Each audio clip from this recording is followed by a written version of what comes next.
Right, let's jump into this one. The Qin army defeated the Wei army at Ji. Simple right. Yeah, just a quick little note from 294 BC. Yeah. A single line in the comprehensive mirror for aid in government. It doesn't really tell the whole story, though, does it? No, not at all.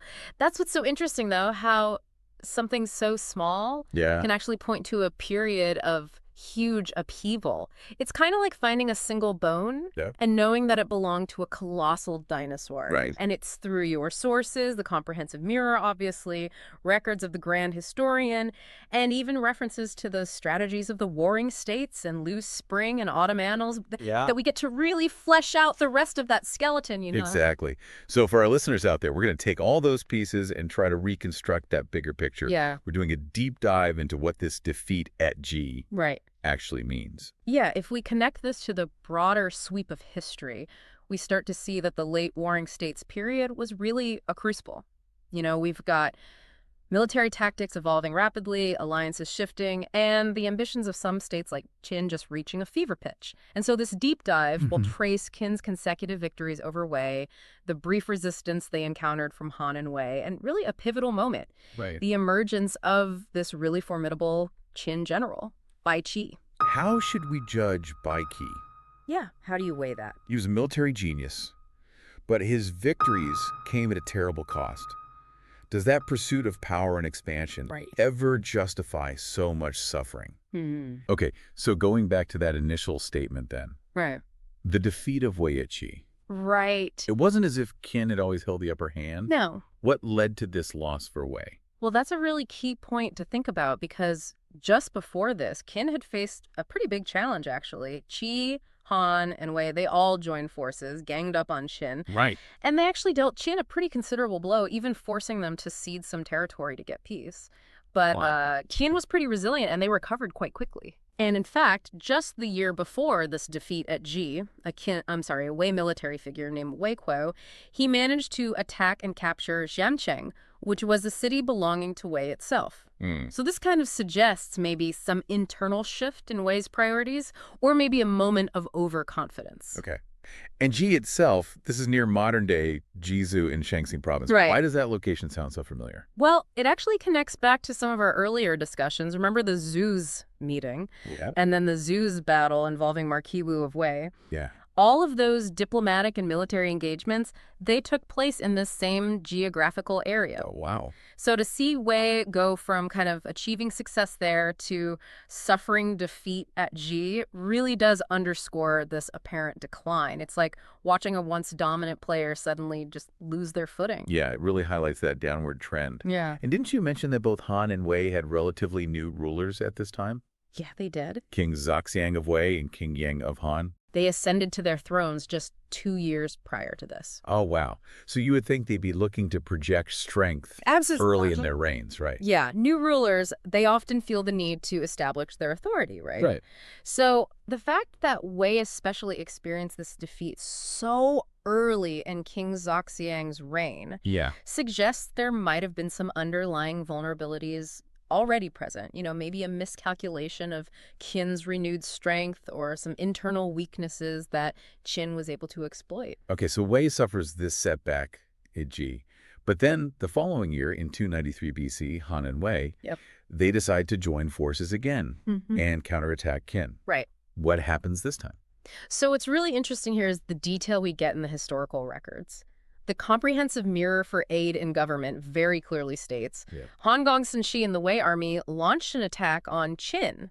Now notice the Han commander, Gongsun he's named specifically, but the Wei commander isn't. I mean, historians could debate the political implications of that omission for years.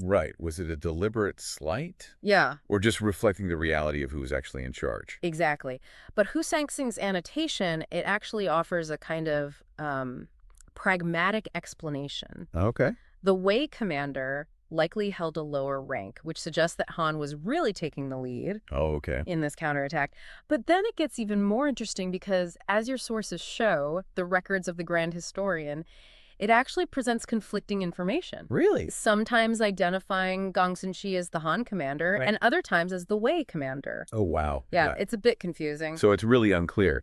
But regardless of who was in charge, this counteroffensive didn't go so well for them either. No, it didn't. And this is where Bai Qi enters the scene. It is. Yeah. And to understand Bai Qi's rise, we really have to look at the political dynamics happening within Xin at this time. So, King Zhaxiang was heavily reliant on his maternal relatives. His mother, Empress Dowager Xuan, his uncles, Wei Ran and Mi Rong, and then Shang Shou, who was a very trusted advisor.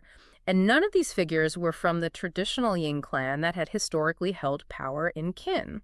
Interesting. So they're kind of an outside faction. Absolutely. So how might that have influenced their choices when it came to making military appointments?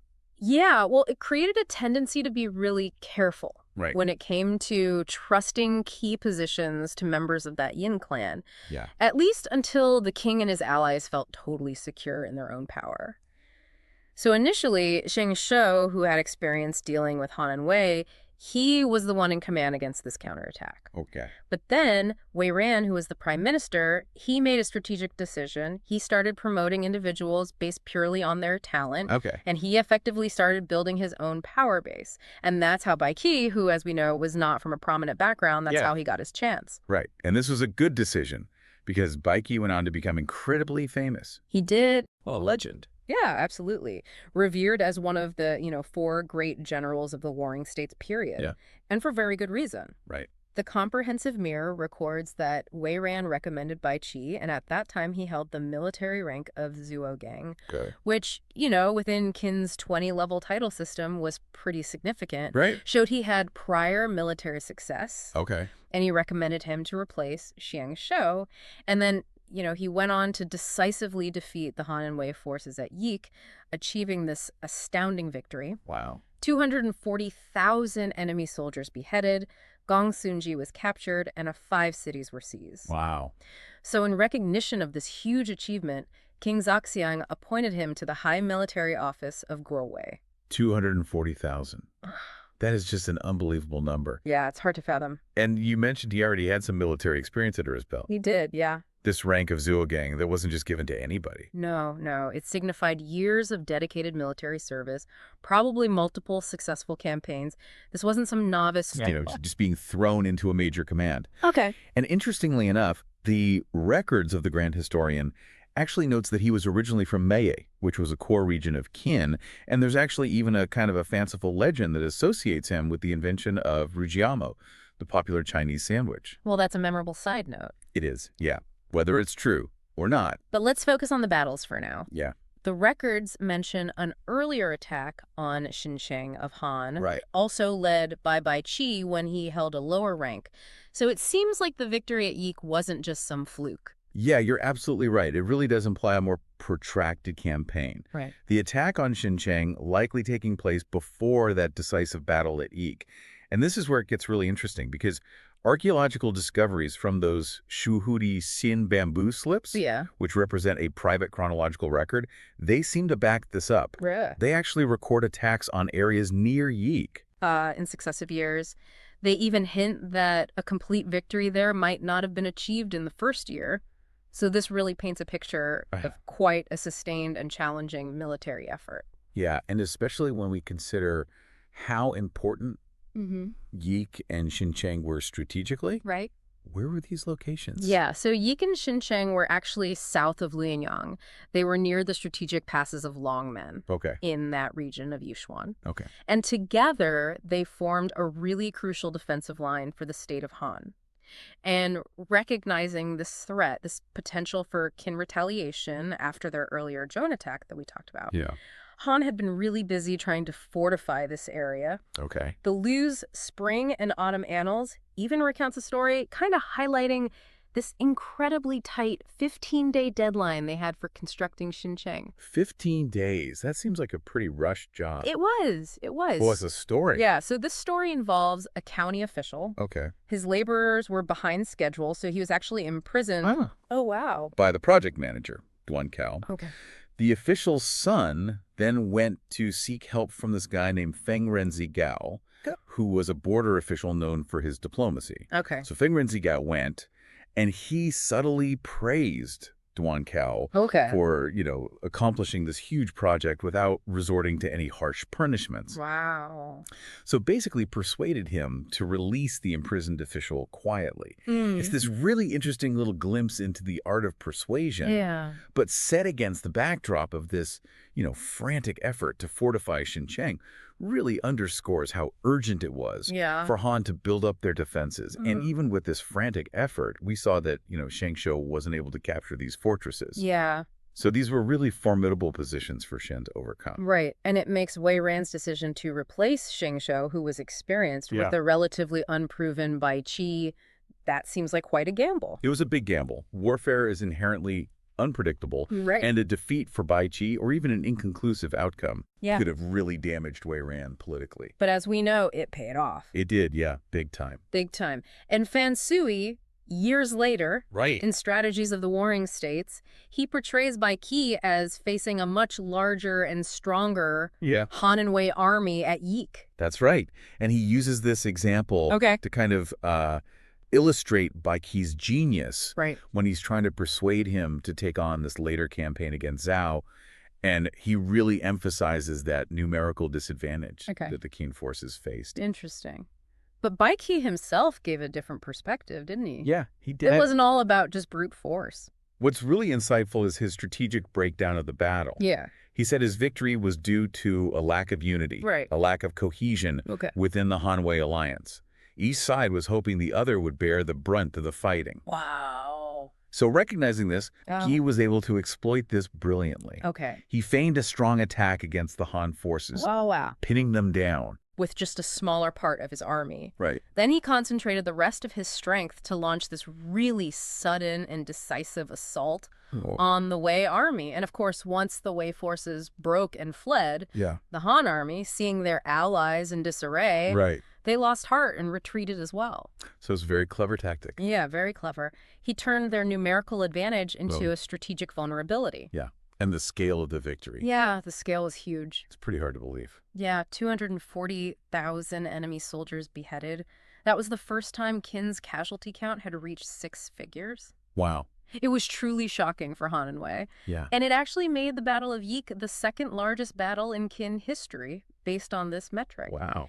Only surpassed, of course, by the later and even more devastating Battle of Chongping. Right. So yeah, this victory really solidified Bai Qi's reputation as this, fearsome and very effective commander. But it also resulted in substantial rewards for the Qin soldiers that participated. So this was a turning point in the war. It was. It was a major turning point. Strategically. The capture of Yique and Xinjiang effectively opened a route for the Qin army to advance into the Central Plains. Right. So from this point on, Qin could really launch successive military campaigns against the other warring states with much greater freedom. Right. But Bai Qi's string of successes didn't end there. He went on to fight a very similar, very devastating campaign against the state of Chu. He did, yeah. In 278 BC, he had been promoted to the rank of Daliangzhou. And he launched this major offensive against Chu. And the Qin victory was absolute. Wow. Culminating in the capture and burning of Ying, the capital of Chu, and even Yiling, which was the location of their royal mausoleum complex. This was a massive blow to the state of Chu. It's hard to even imagine the psychological impact of something like that. The deliberate destruction of a people's, cultural and ancestral heart. Yeah, it's really brutal. Yeah. Even for the standards of the time. It absolutely was. Desecrating the royal mausoleums, it just feels like crossing a line. Yeah, it really does. As your sources point out, this period, the late Warring States period, it saw this really disturbing trend of breaking down these previously established boundaries in warfare. Right. Culminating in this act of desecrating ancestral graves. Right. It evokes comparisons to Tiandan's actions against Yan, although the reaction from the Chu people was much different. It seems to have been one of panic and disarray rather than unified resistance that we saw from those Qi's people at Jimo. Okay, so Chu is in a state of collapse. King Shang was forced to flee, relocate his capital to Qian. And Qian established the Manjun administrative region. And Bai Qi got another promotion to the title of Marquis of Wuhan.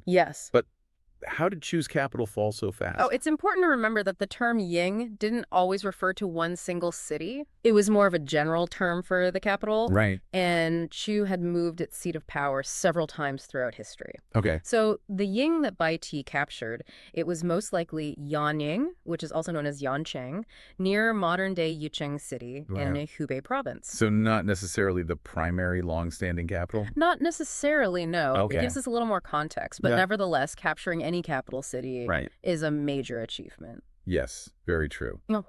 So how did Bai Qi do it? So the Commentary on the Waterways Classic offers this pretty grim account. Okay. It suggests that Bai Qi used a tactic similar to some earlier flood-based sieges. Okay. He apparently diverted water to breach the walls of Yanying, and the resulting devastation led to huge casualties. Yeah. Accounts say hundreds of thousands were drowned. Oh, wow. And archaeological evidence from that Jingzhou region actually confirms the fall of Yancheng around this time, so it lends some credibility to the account. That's an absolutely devastating tactic.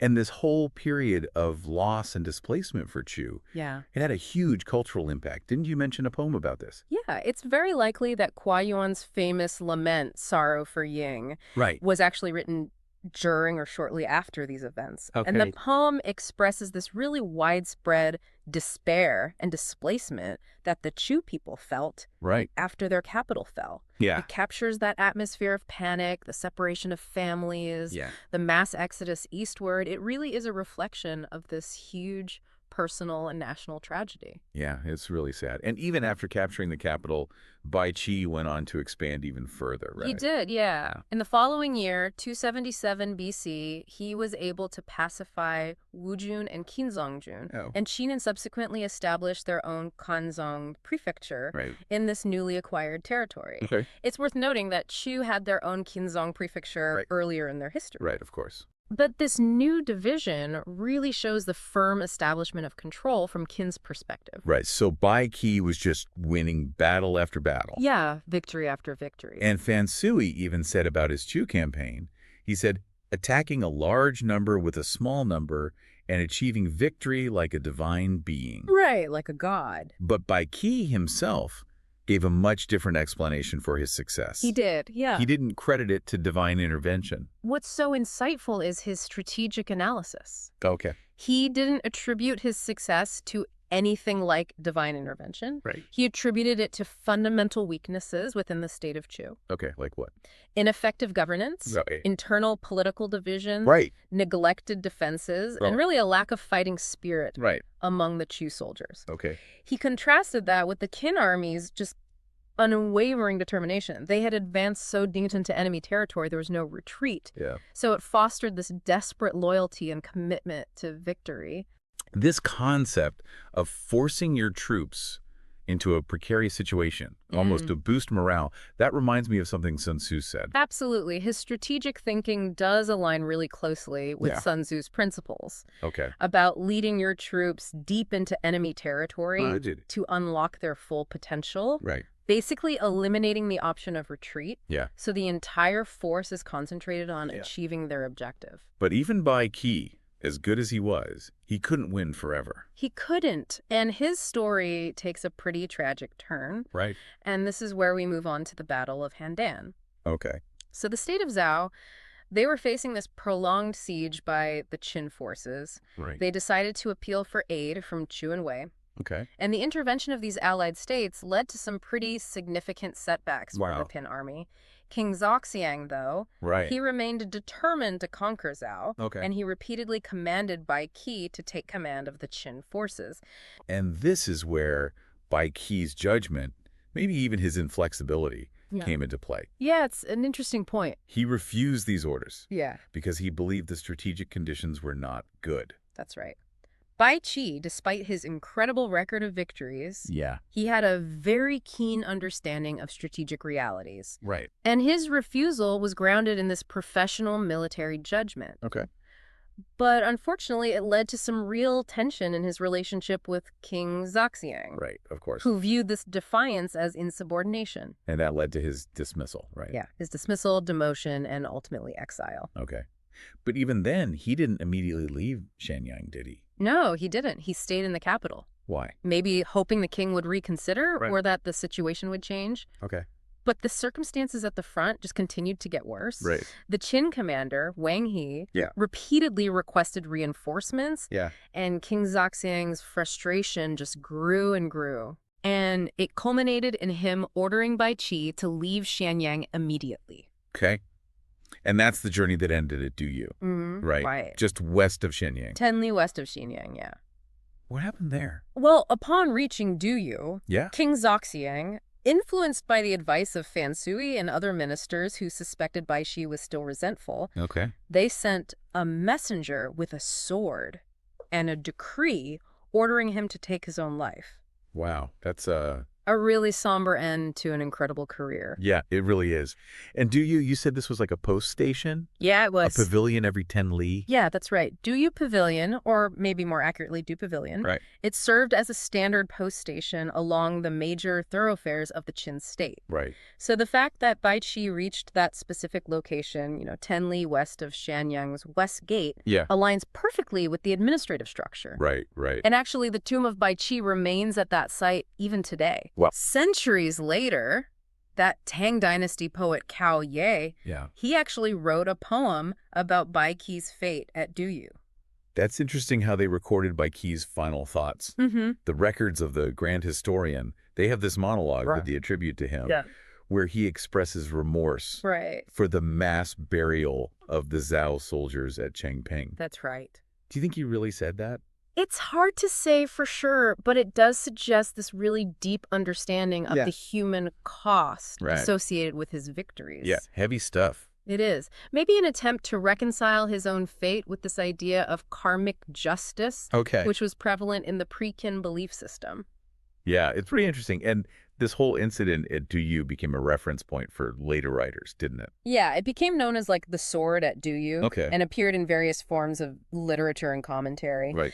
And the interpretations of his death really vary. Some condemn him for what happened at Changping, while others kind of see it as a cautionary tale about retiring from service at the right time. That's interesting. Yeah. So Bai Qi is gone, which leaves a huge gap in Qin's military. Yeah. And Fan Sui, wanting to increase his influence, recommends his own guys, Zhang Anping and Wang Ji. He does, yeah. That didn't go so well either. It really didn't. It was a big mistake. Yeah. He prioritized personal loyalty over actual competence when he recommended those two. Yeah. And it really backfired. Yeah, what happened? Zhang Anping suffered this crushing defeat. Oh, wow. And surrendered at Handan. Oh, no. It was a huge blow to the prestige of the Qin army. Right. And, under Qin law, Fan Sui should have been held accountable for this. Right. But King Zhaoxiang, he protected him from any direct punishment. So he got off easy. Yeah, he did. And then later on, Wang Ji, he also fell out of favor. What happened? He was suspected of colluding with the eastern states. Oh, wow. And ended up being sentenced to death. Oh, no. Which, further unsettled Fan Sui. Yeah, he probably got pretty nervous.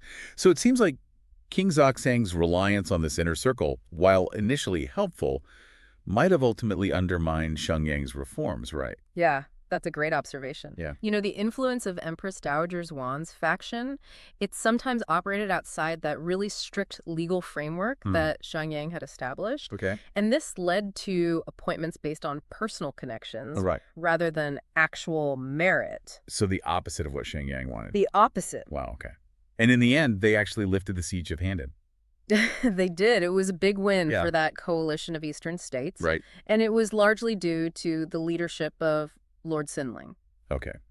So we see that Bai Qi's defiance of the king ultimately leads to his downfall. And whether we believe that monologue or not, it's clear that his fate was connected to the bloodshed at Changping. Yeah. And from a Confucian perspective, his way of waging war, this focus on expansion at all costs, was seen as really damaging. It's a really complex story with military talent and political maneuvering and ethical considerations. Yeah, it really is. This deep dive was fascinating. We started with this simple line in a history book, and we ended up uncovering this incredibly intricate story. Right. We saw the rise and fall of Bai Qi, this brilliant military mind.